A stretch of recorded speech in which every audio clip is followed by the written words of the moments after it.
আসসালামু আলাইকুম এবং নমস্কার, শুভকামনা। আশা করি সবাই ভালো আছেন। সবার শুভকামনা জানিয়ে একটা বিষয় আপনাদের জানাচ্ছি। মূলত আমার বাল্যজীবন ছোটকাল কেটেছে জমিদার বাড়িতে। আমাদের বাড়ির প্রতিবেশী বাড়ি সেটা ছিল জমিদার বাড়ি। ওনাদের কাছ থেকেই আমার দাদা জমি কিনে নেন। আমাদের বাড়ির যে অংশ ছিল এটা টোটালি রাস্তা এপার ওপার মিলে 90%। এছাড়া অন্য জায়গায় আর একটা ভিটামারি ছিল। আর সেই যে হিন্দু জমিদার বাড়ি, ওনাদের জায়গা ছিল 7 বিঘা এবং আমাদের বাড়ি আর জমিদার বাড়ি মিলে বিশাল একটা জায়গা, বিভিন্ন ফলাদির গাছ ছিল। আমাদের কোনো ফলের কমতি ছিল না, পুকুর ছিল। তো আমার বাল্যজীবন ওইভাবে কেটেছে।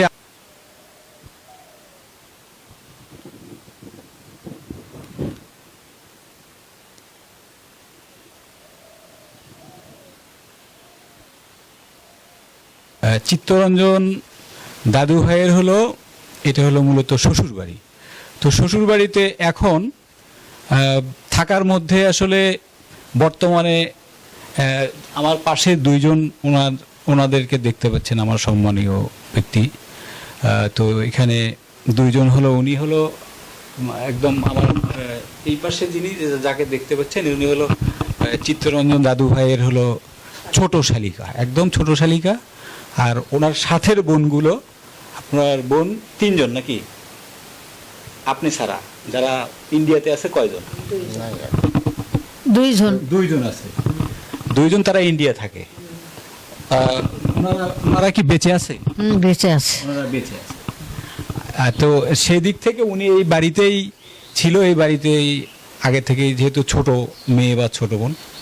আর ইনি ওনার হাজবেন্ড এবং এই বাড়ির জামাই, অর্থাৎ আমার সেই দাদু ভাই, যে চিত্তরঞ্জন দাদু ভাইয়ের ভাড়া ভাই। তো যাই হোক, এখানের বিষয়গুলো বিভিন্নভাবে বিভিন্ন চিত্র ধারণ আমি করেছি, আপনারা দেখবেন এবং আপনাদের ভালো লাগার কথা। কারণ এ ধরনের পুরাতন বাড়ি, পুরাতন জমিদার বাড়ির সাথে সম্পৃক্ততা বা এই ধরনের বাড়ি, এগুলো আসলে এখনকার দিনে খুব কম। আমরা চলচ্চিত্র, তারপর নাটক, থিয়েটার, অন্যান্য সব কিছু এইসব সাংস্কৃতিক অঙ্গনে আমরা চলাফেরা করি। তো দেখা যায় যে আমরা এই ধরনের বাড়ি খুঁজি, সেখানে শুটিং করি। তো আশা করি যদি আপনাদের সময় থাকে পুরো ভিডিওটা আপনারা ওইভাবে পর্যায়ক্রমে দেখবেন, আপনাদের ভালো লাগবে।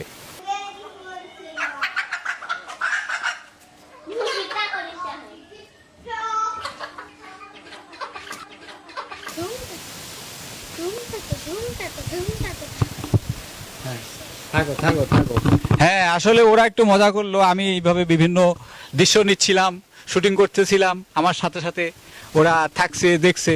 তারপর একটু মনে ইচ্ছা হয়েছে, প্রথমে বলছি একে বলছি, তো বলে যে না, দুর্গা পুজোতে আসেন, এখন দেব না, নাচ দেব না। তো যাই হোক, সবাই আনন্দ করতেছে, মজা করতেছে, সাথে আমিও অংশীদার।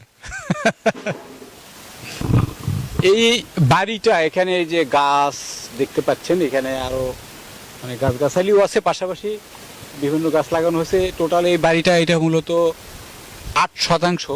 এই বাড়িটা আমাদের সেই জমিদার বাড়ির যিনি আর কি মানে চিত্তবাবুর যে সম্বন্ধী সন্তোষবাবু, উনি এই বাড়িটা, এখানে মূলত এই 8% জায়গা বাড়ির যে মালিক বা মহিলা আছে তাকে বিনামূল্যে দিছে। কি কারণে? সেটা যে ওনার মেয়ের বিয়ে হওয়ার পরে, বিয়ের পর আর নিজেদের যে থাকার জায়গা, জমি, বাড়ি বিক্রি করে দিছে, দিয়ে একদম নিঃস্ব। তখন তাকে আসলে ওইভাবে জায়গা দেওয়া হয়েছে যে ঠিক আছে, মানে সে কান্নাকাটি করতেছিল সব বিক্রি করে। তো তখন তাকে এই জায়গাটা দেওয়া হয়েছে যে ঠিক আছে, তুই এখানে বাড়ি করে থাক।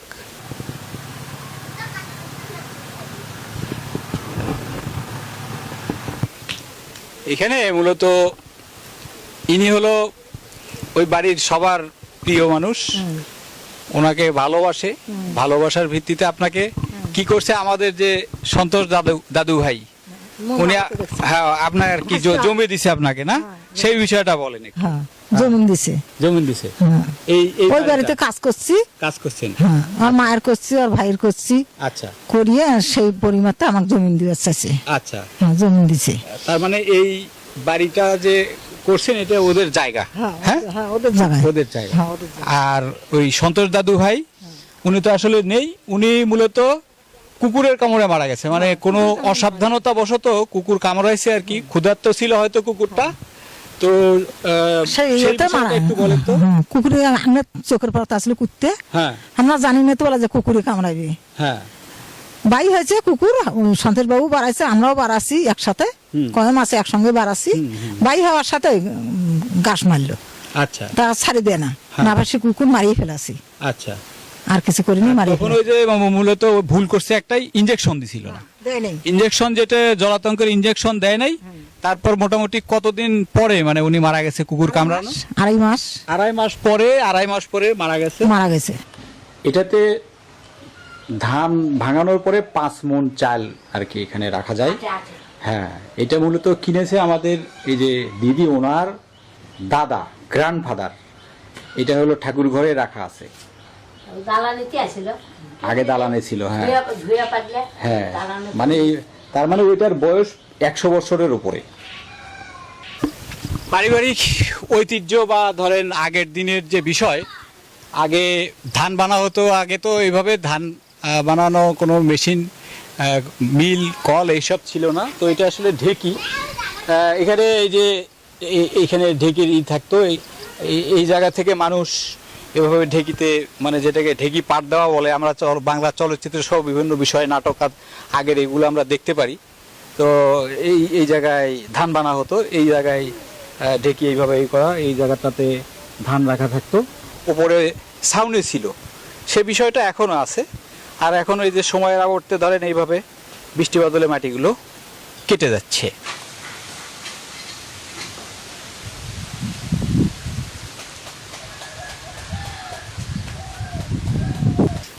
অনেক লেবু, এবং এবার তুলনামূলক কম আসছে, আরও অনেক লেবু ধরে, এবং এলাকাবাসী লোকজন সবাই আর কি এখান থেকে লেবু নিয়ে যায়, সেটা একটা বিষয়। আর আমার এই ডান পাশে একটা বিষয় আপনাদের দেখাবো, সেটা হলো এটা মূলত ঠাকুর ঘর আর কি।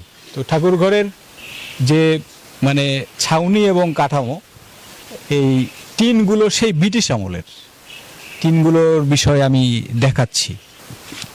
এখানে মূলত যে বিষয়টা, এই ঠাকুর ঘরের যে এখানে চারদিকে যে বেড়া, টিনের বেড়া, এবং যে টিনটা এখানে ব্যবহার করা হয়েছে, এটা মূলত হলো ব্রিটিশ আমলের টিন।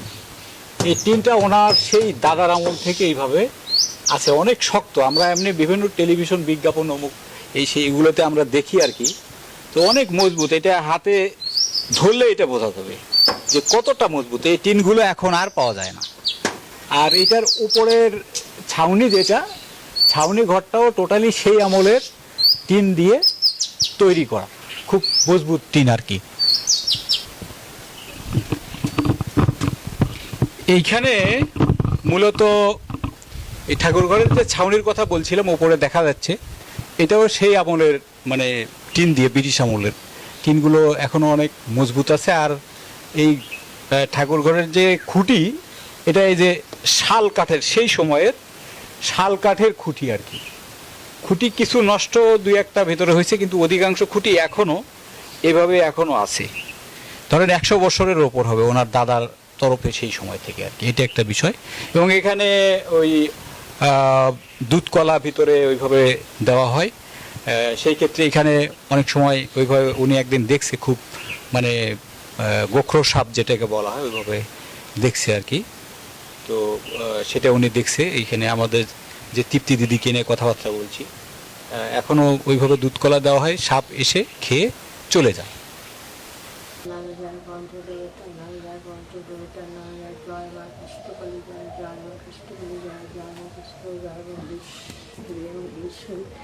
জয় মা মঙ্গলে মঙ্গল করো, কোটি কোটি দেবতা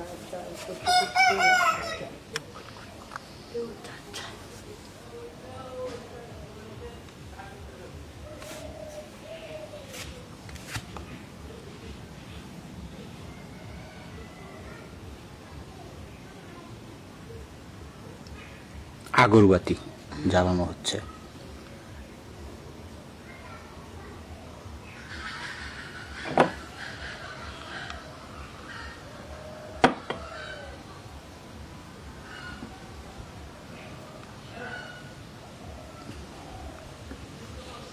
তুমি স্নান করে খাবে নাকি এখন খাবে?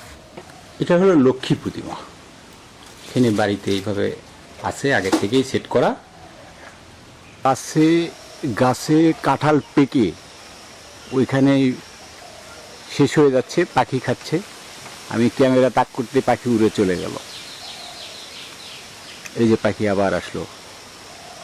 মানে কাঁঠাল এইভাবে পেকে থাকে আর কি, যেটা ওনারা দেখে নেই। আমাদের বাড়িতেও সেম এইভাবে অনেক কাঁঠাল গাছেই পেকে থাকতো। এই কাঁঠালটিও পেকে আছে, আগে থেকেই পেকে আছে, পাখি খাচ্ছে। এটা সেই হলো মানে আদিকালের যে পারিবারিক ঐতিহ্য। অধিকাংশ বাড়িতে এইভাবে কুয়া বা কূপ থাকতো, এখান থেকে পানি খাওয়া হতো, বিভিন্ন কাজে ব্যবহার করা হতো। মানে টিউবওয়েল এইভাবে আগে তো ছিল না, এগুলো পরে আসছে। ধরেন যেহেতু এটা পুরাতন বাড়ি, ধরেন 100 বছরের ওপরে, তো সেই ক্ষেত্রে এটা একটা বিষয়। আমি যখন ছোটবেলা মানে এখানে আমি বেড়াতে আসছিলাম, তখন আসলে এটা ছিল এবং অনেক পিচ্ছিল একটা বিষয়। ওইভাবে এখানে করা হয় না। আমি উঠতে ভয় পাচ্ছি, কারণ পা পিছলে পড়ার একটা বিষয় আছে, খুব পিচ্ছিল হয়ে আছে।